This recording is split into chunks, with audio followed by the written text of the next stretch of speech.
दोस्तों नमस्कार।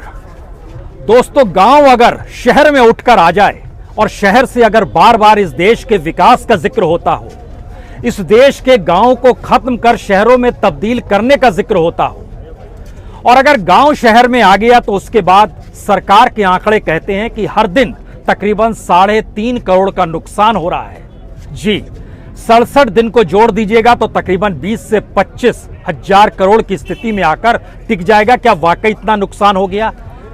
दूसरा सवाल है, अगर गांव शहर में आकर खड़ा हो रहा है तो इस देश के भीतर में क्या सिर्फ बजट शहरों के लिए होता है?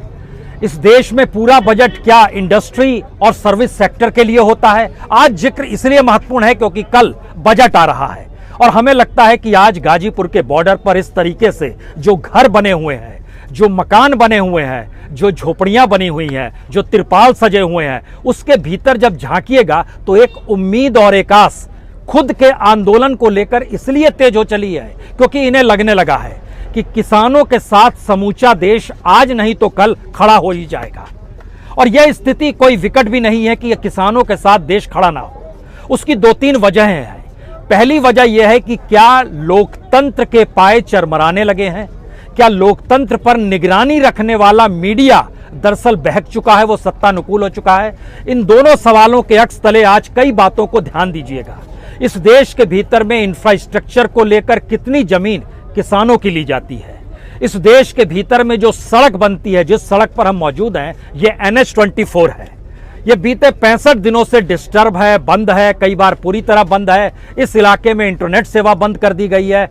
यानी गांव को शहर बर्दाश्त कर पाने की स्थिति में नहीं है। लेकिन किसान अगर इस देश की राष्ट्रीय सहमति के साथ दिल्ली के चारों तरफ आकर खड़ा हो जाएगा तब क्या होगा? और लोकतंत्र के 3 पाए का मतलब आप न्यायपालिका समझेंगे, विधायिका समझेंगे, कार्यपालिका समझेंगे, लेकिन इसके साथ आज मीडिया को भी समझने की कोशिश कीजिए, क्योंकि जब जड़ में यह बात निकल कर आ जाए कि दरअसल जिस लोकतंत्र को जिया जा रहा है वो लोकतंत्र सिर्फ सत्ता के लिए काम करता है, तब आप क्या कहेंगे? यह पहला मौका है इस देश के भीतर में, क्योंकि अभी तक यह माना गया 2014 से लेकर 2020 तक मीडिया के लिए जो बजट मौजूदा सरकार यानी मोदी सरकार का रहा, वो बजट एट पार है। एट पार से मतलब यह है कि किसी भी प्रधानमंत्री ने इतना बजट प्रचार पे खर्च नहीं किया। यह इतना बड़ा बजट है कि जो टीआरपी की रेस में जो विज्ञापन दाताओं से जो पैसा मिलता है, उससे भी ज्यादा बड़ा बजट है ये जो सरकार की तरफ से मीडिया को दिया गया। तो मीडिया क्यों सरकार के लिए काम नहीं करेगी? पहली बात। दूसरी बात, मीडिया अगर सरकार के लिए काम करेगी तो फिर जनता का भरोसा मीडिया पर कैसे होगा? शहरों में यह बात बार बार गूंजती रही कि वाकई भरोसा हो नहीं रहा है, लेकिन गांव, खेती और किसानों के बीच में जाते आप तो इससे पहले वो कहते थे अच्छा ये अखबार में छप गया ना, ये सही होगा, ये टेलीविजन पे दिखला दिया गया, ये सही होगा। इसमें कोई दो मत नहीं है, मीडिया की यह भूमिका रही है। लेकिन पहली बार किसान आंदोलन कर रहा है और उसे ऐसा लग रहा है कि उसके आंदोलन को दिखाने वाले पत्रकारों को भी पुलिस पकड़ कर ले जा रही है। कल रात ही सिंधु बॉर्डर से 2 पत्रकारों को उठा कर ले गई।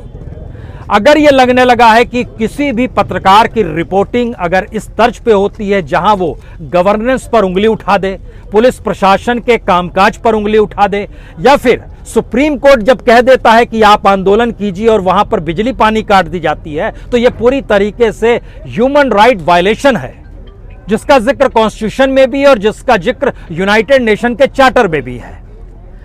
यानी गांव के भीतर अगर यह महसूस होने लगेगा जिस दिन इस देश की न्यायपालिका, इस देश का नौकरशाह, इस देश की पार्लियामेंट, इस देश का मीडिया अगर सिर्फ उस सत्ता के लिए काम करता है जो सत्ता उनके हित के लिए काम नहीं कर रही है, या फिर ऐसा कानून बना दे रही है जिससे आने वाले वक्त में उनके बच्चों के सामने भी 2 जून की रोटी मुहैया करानी मुश्किल हो जाएगी। तो आइए जरा आज हम इतिहास नहीं बल्कि इस सरकार की परतों को आपके सामने खोलना चाहते हैं, जिसके जरिए आप समझ पाएंगे कि विकास की परिभाषा में किसान फिट क्यों नहीं बैठता है। बजट कल पेश किया जाएगा, उसमें भी किसान फिट क्यों नहीं बैठेगा। इस देश के भीतर में जो जीडीपी है, उस जीडीपी में योगदान जो एग्रीकल्चर का होता है उसमें सरकार का कोई योगदान नहीं है। वो खेतीहर मजदूर का योगदान है, किसानों का योगदान है, जिसकी जमीन है उसका योगदान है। क्योंकि भारत दुनिया के उन देशों में आकर खड़ा हो चला है जहां पर सबसे ज्यादा उत्पादन फसल का हो रहा है, मैक्सिमम एक्सपोर्ट भारत कर रहा है। और इस महामारी के दौर में भी एग्रीकल्चर यानी कृषि की विकास दर 3.4% रही।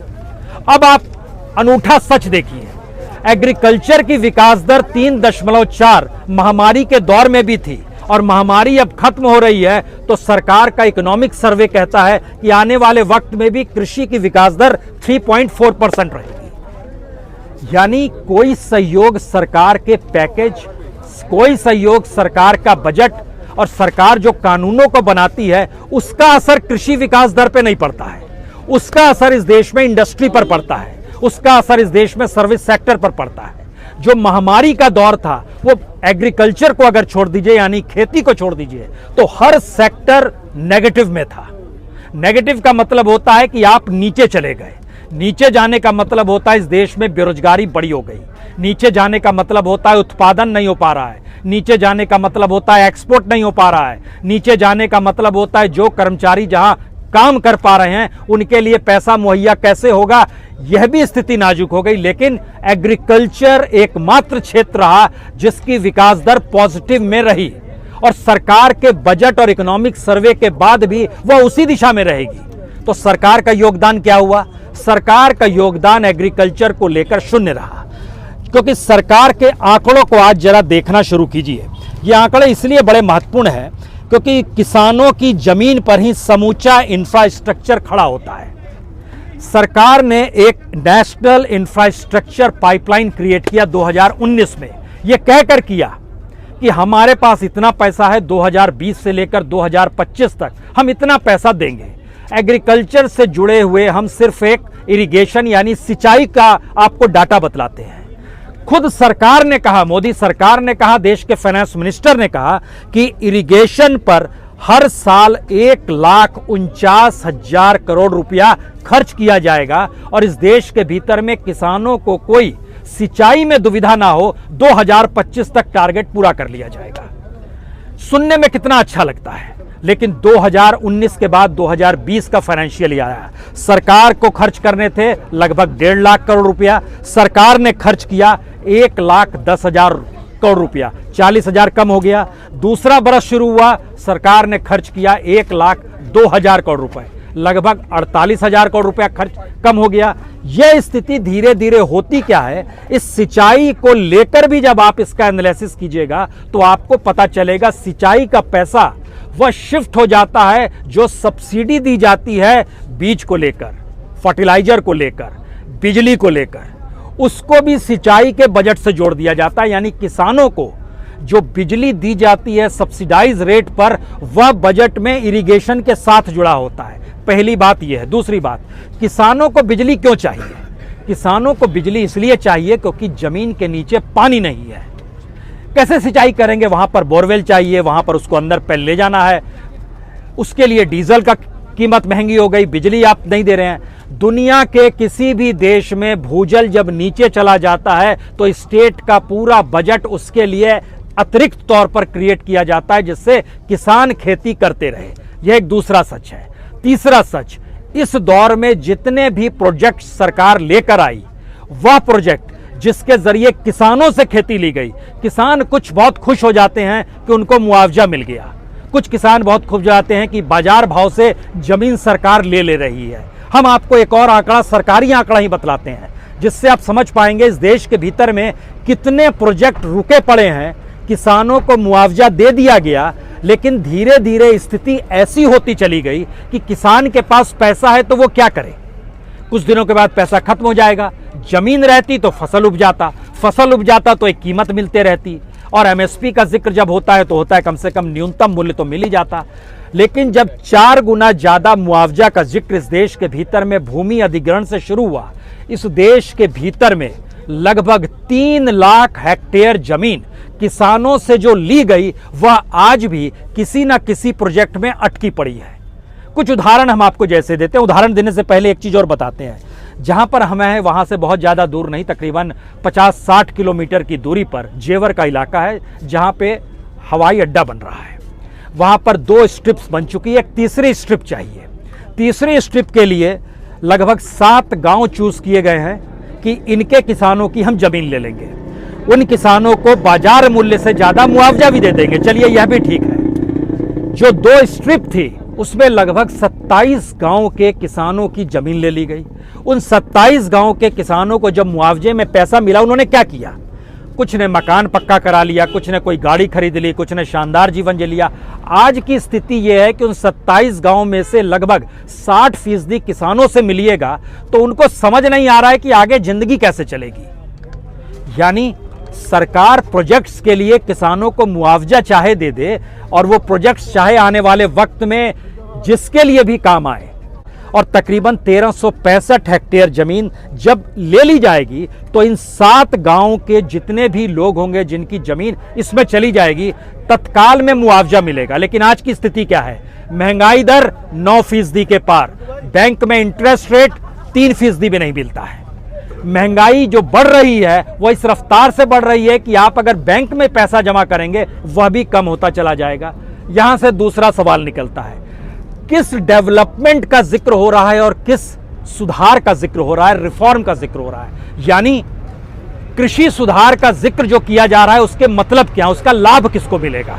उसका लाभ बहुत सीधे तौर पर उन पैसे वालों को मिलेगा जो पैसे के जरिए उस जमीन को अपने पास लेंगे और वहां पर बाजार के अनुकूल फसल उपजाएंगे। क्योंकि जो फसल किसान उपजाएगा वहां पर बीज उस कॉरपोरेट का होगा, टेक्नोलॉजी उस कॉरपोरेट की होगी, खाद उस कॉरपोरेट की होगी, सारी चीज उसकी होगी। हम यहां पर भी आपको एक उदाहरण दे देते हैं। मुंबई से कुछ दूरी पर नासिक, और नासिक से कुछ पहले अंगूर के खेत हैं। अंगूर के खेतों में जो पहले किसान अंगूर उगाते थे वो बाजार में बेच देते थे। 2004-05 में हुआ क्या कि अंगूर की जगह वहां पर वाइन वाले अंगूर बनाने के लिए बड़े बड़े कॉरपोरेट आ गए। उन्होंने किसानों से कहा कि हम आपको लाभ देंगे, आप वो अंगूर छोड़िए, वाइन के लिए अंगूर बनाना शुरू कर दीजिए। शराब के लिए अंगूर बनने लगी। 3 सीजन के बाद वो जमीन सिवाय शराब के लिए अंगूर उपजाने के अलावे कुछ भी उपजाने की स्थिति में नहीं थी। इसका असर क्या हुआ? उसके बाद उन्होंने कहा आज हम कीमत दे पाने की स्थिति में नहीं है। सारे किसान दौड़े दौड़े स्टेट गवर्नमेंट के पास गए, राज्य सरकार के पास गए, कुछ तो हमारा भला कीजिए। बोले हम क्या भला करें आपका, आप लोग तो जो उपजा रहे हैं, आप लोग के बीच में कॉन्ट्रैक्ट है, हम कुछ नहीं कर सकते हैं। किसान अपनी ही जमीन पर, हम जो नासिक के किसानों का जिक्र कर रहे हैं, किसान अपनी जमीन पर मजदूर है और वहां पर वह शराब के पीपे उठाता है। जो वाइन फैक्ट्री वहां पर लगी हुई है नासिक के इलाके में, वहां पर वो मजदूरी का काम करता है। वहां पर रेव पार्टियां चलती हैं, वहां पर तमाम तरह की पार्टियां चलती हैं और उससे कमाई होती है। ये पहला हिस्सा है। दूसरा हिस्सा, इस देश के भीतर में इकोनॉमी जिस लिहाज से डामाडोल हो गई है उसका सच भी किसानों को इसलिए जानना चाहिए क्योंकि पैसे से पैसा बन सकता है, लेकिन इस देश में कोई भी अर्थव्यवस्था ऐसी इन लोगों ने डेवलप ही नहीं की कि प्रोडक्ट से पैसा बन सके, यानी फसल से पैसा बन सके। इस देश के भीतर में जो रियल एस्टेट सेक्टर है वह लगभग तबाह हो चला है।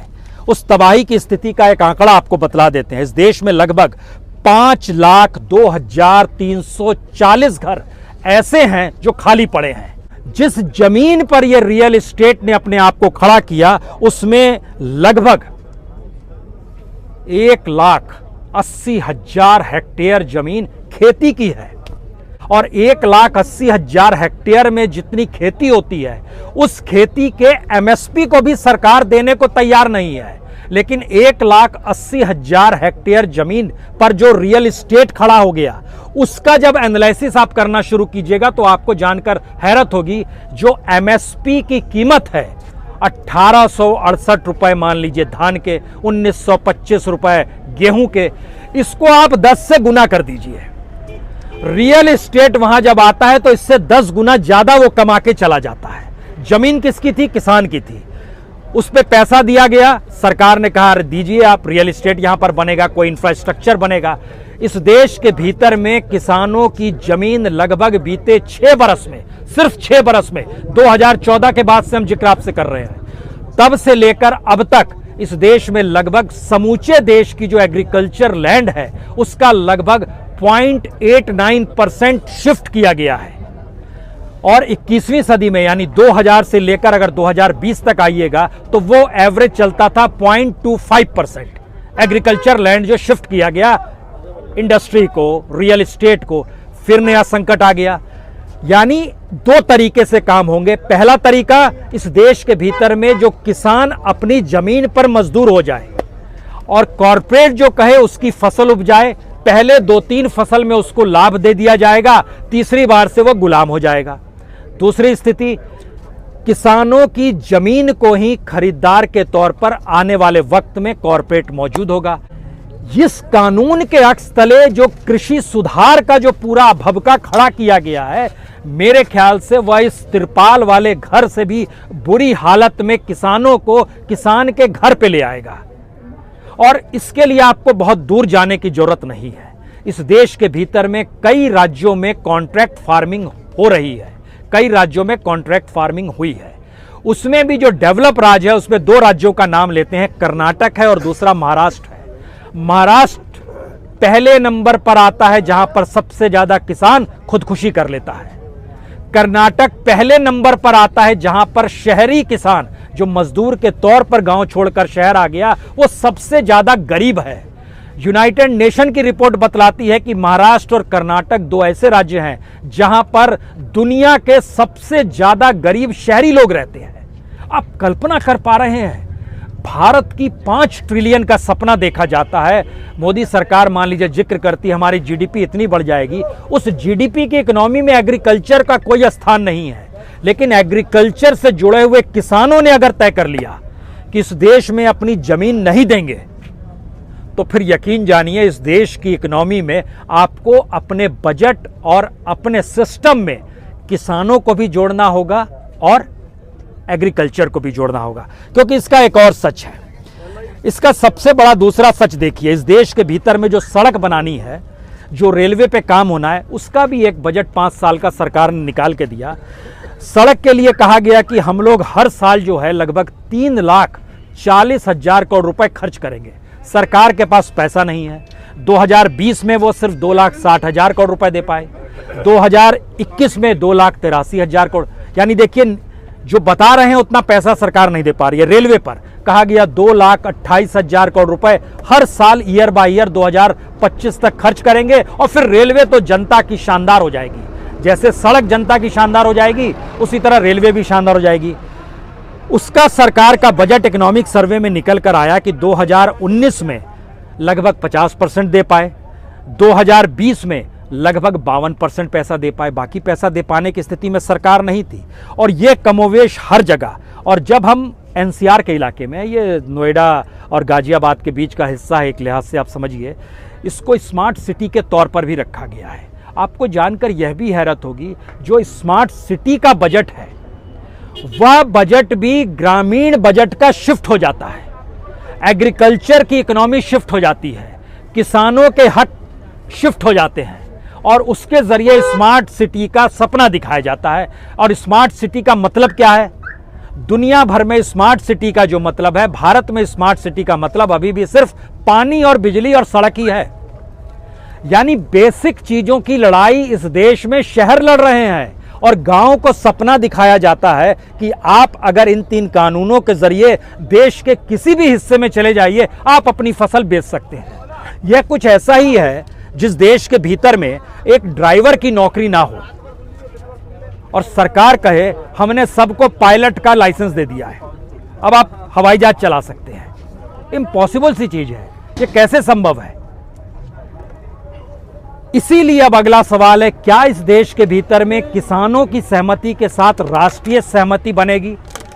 क्योंकि एक के बाद एक जो पंचायतें हो रही हैं, जिले दर जिले जो पंचायतें हो रही हैं, चाहे वो मुजफ्फरनगर में हुई हो, चाहे कल मथुरा में हुई हो, चाहे आज बढ़ौत में हो रही हो, चाहे हरियाणा के जिले दर जिलों में हो रही होगी, हर जिले के भीतर जब झांकना शुरू कीजिएगा और उसके जब किसानों की तादाद को देखिएगा तो पहली बार किसान ना तो जाति के नाम पर खड़ा है ना धर्म के नाम पर खड़ा है। सरकार प्रयास जरूर करेगी, पॉलिटिशियन प्रयास जरूर करेंगे, जाट और गुज्जरों को लड़ाने के लिए हरियाणा में प्रयास हो रहे हैं, ये होंगे, इससे कतई इनकार नहीं है। लेकिन एक वक्त के बाद किसानी प्रोफेशन है, किसानी पेट से जुड़ा हुआ सवाल है, किसानी कोई जाति और धर्म नहीं है। और भारत की राजनीतिक स्थिति में अगर राष्ट्रीय सहमति किसान आंदोलन के साथ बन गई, जो गाजीपुर में राकेश टिकैत के 2 आंसुओं के बाद अगर दिखाई देने लगती है, तो इसका यह मतलब कतई नहीं है कि आने वाले वक्त में हर किसान को रोना ही है। इस देश की राजनीतिक स्थिति को भी समझ लीजिए। मौजूदा वक्त में इस आंदोलन में कोई नेता ऐसा नहीं है जिसके एक ऐलान से इतनी बड़ी तादाद में किसान और मजदूर आकर खड़े हो जाएं। आंदोलन नहीं था तो किसान की स्थिति क्या थी?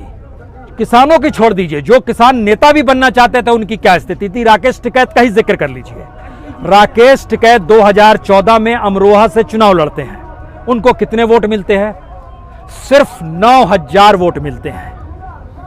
अब आप कल्पना कीजिए, जो चुनाव जीता उसको 5 लाख से ज्यादा वोट मिले, जो सेकंड नंबर पर आया उसको 3 लाख से ज्यादा वोट मिले, इनको सिर्फ 9000 वोट मिले। लेकिन आज की तारीख में अगर चुनाव हो जाए और इस देश का किसान सोच ले कि किसान को ही चुनाव जिताना है, तो क्या वाकई 5.5 लाख वोट जो 2014 में जिसे मिल पाए थे उसे मिल पाएंगे? नहीं मिल पाएंगे। तो पहली बार पॉलिटिक्स शिफ्ट हो रही है। अगर राजनीति ने करवट बदलनी शुरू कर दी तो इस देश के भीतर में संसद भवन के भीतर बनते कानूनों को भी परिवर्तित होना पड़ेगा। यूं ही प्रधानमंत्री ने नहीं कहा कि हम एक कॉल पर हैं, यूं ही कृषि मंत्री ने नहीं कहा कि 1.5 साल के लिए सस्पेंड कर देते हैं, यूं ही सुप्रीम कोर्ट ने नहीं कहा हम कमेटी बना देते हैं। इस देश के भीतर में डेमोक्रेसी क्रैक कर रही है और उसके लिए 2 उदाहरण और आखिर में सुन लीजिए। हाथरस में जब एक लड़की के साथ जो कुछ हुआ और वहां पर जिस तर्ज पे जला दिया गया रात के अंधेरे में हाथरस की लड़की को, उसके परिवार वालों ने क्या कहा?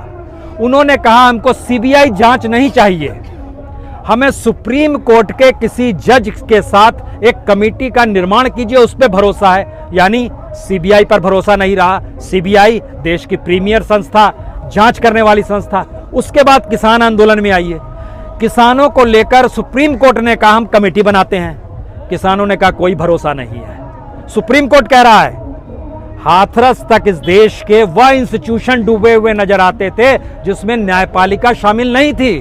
किसान के आंदोलन के वक्त वह इंस्टीट्यूशन शामिल हो गए जो डेमोक्रेसी का बेस है, यानी संविधान की व्याख्या करने के लिए सुप्रीम कोर्ट है, उसके कमेटी पर भी भरोसा नहीं है। इनको भरोसा है कि हमने आपको चुनकर भेजा है, आप हमारे खिलाफ कानून क्यों बनाएंगे? यानी एक ऐसी स्थिति आ गई है तो चीजें बची कहां?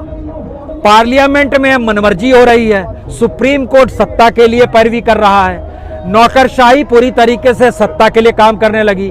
पुलिस सड़क पे मौजूद इसलिए है क्योंकि उसको भी तो अपना वेतन चाहिए, रोजी रोटी चाहिए, तो जैसा सत्ता हांकेगी वो वैसे ही दिशा में चलेगी। लेकिन ये चीजें क्रैक कैसे होंगी? क्रैक राष्ट्रीय सहमति से होगी। और राष्ट्रीय सहमति का मतलब यह है जब जड़ों में, यानी गांव की जड़ों में इस बात को लोग समझने लगेंगे कि वाकई ये कानून ऐसी परिस्थिति में लाया गया जिसमें किसानों से इसलिए नहीं पूछा गया क्योंकि किसान को मजदूर में तब्दील करना है, उसकी जमीन को कॉर्पोरेट के आगे हवाले करना है। बड़ी क्लियर कट लाइन है ये, और ऐसा होते आ रहा है लगातार। और इसमें कानून क्यों लाया गया, यह भी एक आखिरी सवाल होना चाहिए। कानून इसलिए लाया गया क्योंकि इन 3 कानूनों के भीतर का सच यह है, किसान इसके बाद अदालत नहीं जा सकता है। कॉर्पोरेट बार बार सरकार से कह रहा था हम खेती में पैसा तो लगा देंगे, लेकिन होता क्या है कि किसान अदालत में चला जाता है, चीजें अटक जाती हैं। सरकार ने कहा ऐसा नहीं होने देंगे, हम एक नई व्यवस्था करते हैं। तो उन्होंने 3 तरह की व्यवस्था की। सबसे बड़ी व्यवस्था तो यही हो गई कि किसी भी हालत में ये सारे मामले कोर्ट में नहीं जाएंगे, एसडीएम के लेवल पे अटका दिए जाएंगे। एसडीएम की हैसियत क्या होती है, ये कोई छुपी हुई बात नहीं है। और इस देश के भीतर में 3 करोड़ से ज्यादा मामले छोटी अदालत से लेकर सुप्रीम कोर्ट में लंबित है, यह भी छुपी हुई बात नहीं है। और पैसे के बल पे कैसे चीजें बदलती है, यह भी छुपी हुई बात नहीं है। पहली बात ये हो गई। दूसरी बात, इस देश के भीतर में जो फसल बेचने की परिस्थिति है, किसान तो दूर, इस देश के लगभग 70% लोग ऐसे नहीं हैं जो अपने घर से बाहर निकलकर सफर पर निकलें अपना प्रोडक्ट बेचने के लिए। इम्पॉसिबल सी चीज है। यहां पर हैंड टू माउथ की स्थिति है। कमाएंगे तो खाएंगे, खाएंगे तो फिर कमाने की दिशा में बढ़ेंगे, नहीं होगा तो साहूकार से पैसा लेंगे, बैंक से लोन उठाएंगे। लेकिन झटके में क्या कर दिया गया, रिजर्व बैंक ने जिस तरीके से अपनी तिजोरी खोली सरकार के लिए, बैंकों ने अपनी तिजोरी खोली कॉरपोरेट के लिए, उसका सच यह है कि किसानों पर आज की तारीख में, मौजूदा वक्त में जो बैंकों से उठाया हुआ लोन है वह सिर्फ 1 लाख करोड़ का है। लेकिन जो कॉरपोरेट लोन उठा के भाग गए, कुछ विदेश भाग गए, कुछ सरकार के साथ खड़े हैं, वह लगभग 12.5 लाख करोड़ पार कर चुका है। उस कॉरपोरेट पर कितने लोग टिके हुए हैं? इस देश के मैक्सिमम 20 करोड़ लोग। खेती पे कितने लोग टिके हुए हैं? लगभग 80 से 84 करोड़ लोग। ये असमानता का एक अद्भुत संसार है और इसके भीतर चीजें लाई जा रही है। आखिरी बात जो सरकार के डॉक्यूमेंट ही कहते हैं, हमको लगता है ये आखिरी बात इसलिए समझने की जरूरत है क्योंकि कल जब बजट आएगा तो हर की निगाह इस बात को लेकर होगी, एग्रीकल्चर का क्या होने वाला है। हम आपको बताते हैं जो इकोनॉमिक सर्वे ने बतलाया है। इकोनॉमिक सर्वे का कहना है कि माइनिंग के क्षेत्र में -17.2% विकास दर थी, जो आने वाले वक्त में घटकर -8.3 हो जाएगी। कुछ स्थिति सुधर गई। जाहिर है माइनिंग से जुड़े कॉरपोरेट को कुछ पैसा मिलेगा। जाहिर है माइनिंग में तेजी लाने के लिए सरकार कोई प्रयास करेगी, जरूर करेगी। अच्छी स्थिति हो गई। मैन्युफैक्चरिंग में 19.4 नेगेटिव माइनस जा रहा था विकास दर। सरकार कह रही है, उसकी जो इकोनॉमिक सर्वे है वो कह रहा है आने वाले वक्त में ये 0.4% पे ले आएंगे, यानी अच्छी स्थिति हो रही है, अच्छी बात है।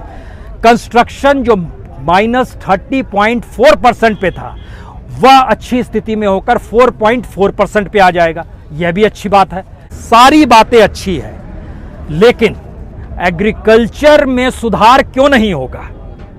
सरकार का डाटा कहता है कि एग्रीकल्चर 3.4% ऐसे वक्त में रहा जब ये देश की डावाडोल स्थिति दुनिया के सामने होती चली जा रही थी, लेकिन एग्रीकल्चर ने इस देश को संभाल लिया। और जब सरकार का बजट आएगा और आने वाले वक्त में सरकार एग्रीकल्चर के लिए इतने सुधार के कार्यक्रम जो बता रही है, उसके बाद भी 3.4% ही विकास दर रहेगी। इसका क्या मतलब है?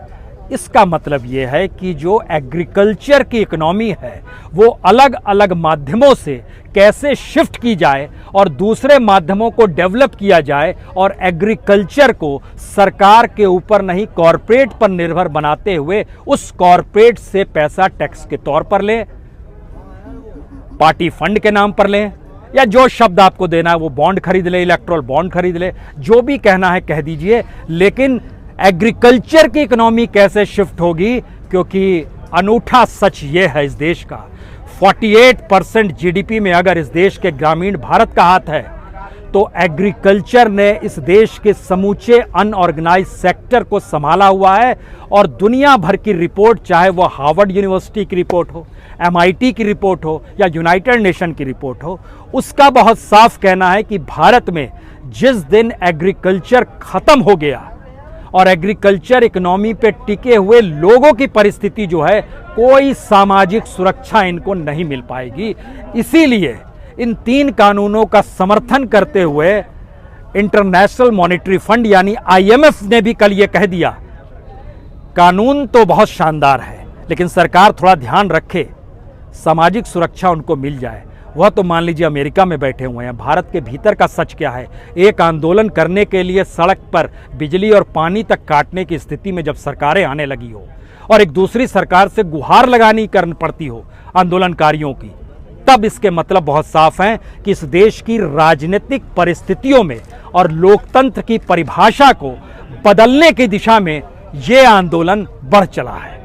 उम्मीद और रास रखिए, क्योंकि इस तरीके से जो तिरपाल के भीतर बैठकर, वह भी NH24 पर हम बैठे हुए हैं और तमाम लोग यहाँ पर जिस तरीके से आ रहे हैं, यही हिंदुस्तान है। और इस हिंदुस्तान की खोज यकीन जानिए खेत से ही निकलेगी, आवाज सड़क से ही उठेगी। बहुत बहुत शुक्रिया, बहुत बहुत शुक्रिया, बहुत बहुत शुक्रिया, बहुत बहुत शुक्रिया।